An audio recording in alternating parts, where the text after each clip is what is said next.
A righteous man was once asked to tell the story of the pivotal moment of his life, the moment in which he first began to apply the teachings of Islam, and the following was his answer: "When I was a young man, I would not hesitate to perpetrate any sin that was made available to me. Then, one day, I saw a young woman who was perhaps the most beautiful woman I had ever seen. Much tempted by her, I indicated to her that I wanted her to approach me. She seemed nervous, but I thought that she would probably agree to satisfy my sexual desires for money. She approached me with what seemed to be a great deal of apprehension, and when she actually stood before me, she looked extremely terrified. Feeling sorry for her, I said, 'Do not fear, for I will not harm you.' But my words did not lessen her terrible fright in the least. In fact, her situation worsened. She began to tremble like a palm tree leaf trembles with the wind. I said, 'Tell me your story.'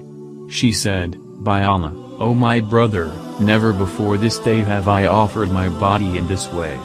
Dire need is what has driven me to this, for I have 3 daughters who have not eaten a single morsel of food for 3 days now. It was pity for them that brought me to this low point in my life.' For the first time in my life, I felt pity. Her story moved me, and I no longer entertained the intention of taking advantage of her. After she told me where she lived, I took a great deal of money, clothing and food to her house. When I returned to my house, I told my mother what had happened.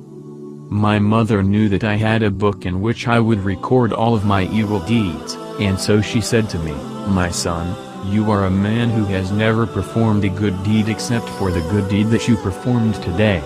I know that you have a book in which you record your evil exploits. Go now and write in it your good deed.' I stood up, went to my book, opened it, and found that all of its pages were blank except for the first page on which was written a single line. Indeed, good deeds remove the evil deeds. Surat al-Hud, 11-114. At that very moment, I raised my hands to the sky and said, 'By your might and majesty, never again will I disobey you.'